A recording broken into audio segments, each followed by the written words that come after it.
Hey, how's it going? I'll just back in with another sequence video. This is from Isaiah 8:11 to 9:21. And so Isaiah 8:11 reads, "For the Lord spoke thus to me with his strong hand upon me and warned me not to walk in the way of this people, saying, do not call conspiracy all that this people calls conspiracy, and do not fear what they fear, nor be in dread." So there's a group of people that understand what's really, really going on, and they have no fear except God. "But the Lord of hosts, him you shall honor as holy. Let him be your fear, and let him be your dread. And he will become a sanctuary and a stone of offense and a rock of stumbling to both houses of Israel, a trap and a snare to the inhabitants of Jerusalem. And many shall stumble on it. They shall fall and be broken. They shall be snared and taken. Bind up the testimony, seal the teaching among my disciples. I will wait for the Lord, who is hiding his face from the house of Jacob, and I'll hope in him. Behold, I and the children whom the Lord has given me are signs and portents in Israel from the Lord of hosts who dwells on Mount Zion.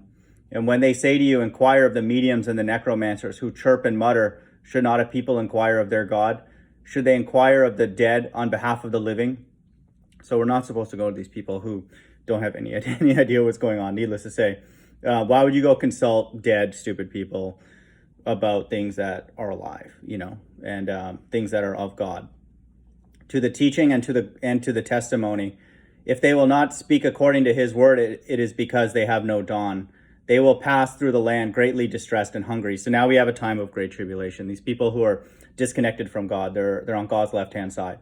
And when they are hungry, they will be enraged and will speak contemptuously against their king and their God, and their faces upward, and turn their faces upward. So these so-called UFOs are going to be ministering the plagues in Revelation 16, and they're going to blaspheme the name of God. That's what it says in Revelation 16.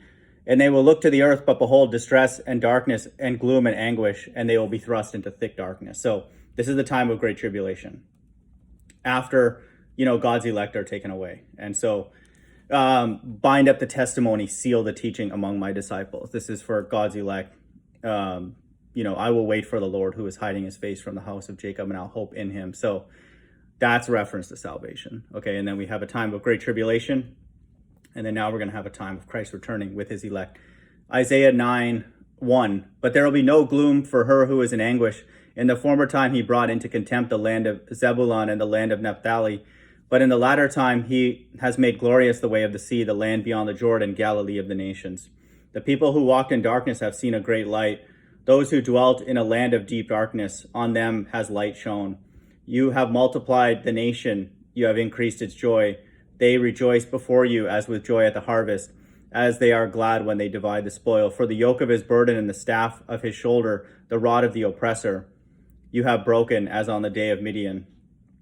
For every boot of the trampling warrior in battle tumult and every garment rolled in blood will be burned as fuel for the fire." That's in verse 9:5-14. That's with God's elect. And so it's the God of the Bible's ambition to destroy everybody on his left-hand side with fire.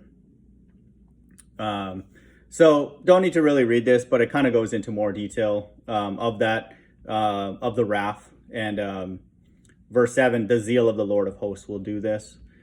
And, it goes on a little bit further in verse 18. "For wickedness burns like a fire. It consumes briars and thorns. It kindles the thickets of the forest, and they roll upward in a column of smoke. Through the wrath of the Lord of hosts, the land is scorched, and the people are like fuel for the fire. No one spares one another." Okay, so it's a God of the Bible's ambition to burn his entire earth. Okay, and Isaiah 10 says that, you could count the number of trees left, like a child could count them down. Okay, so he's going to burn the trees itself and then the people. So just know that, and it's, the language is pretty clear, what God's plans are, that these people are essentially going to be fuel for the fire. Then again here, we have the sequence where it's salvation, it's a time of great tribulation, then it's a time of destruction with, the wrath of God being done by God himself with his elect. Verse 19, "And the peoples are like fuel for the fire. No one spares one another." So we have the sequence here again in Isaiah 8 and 9. Hope everyone's doing well. Bye.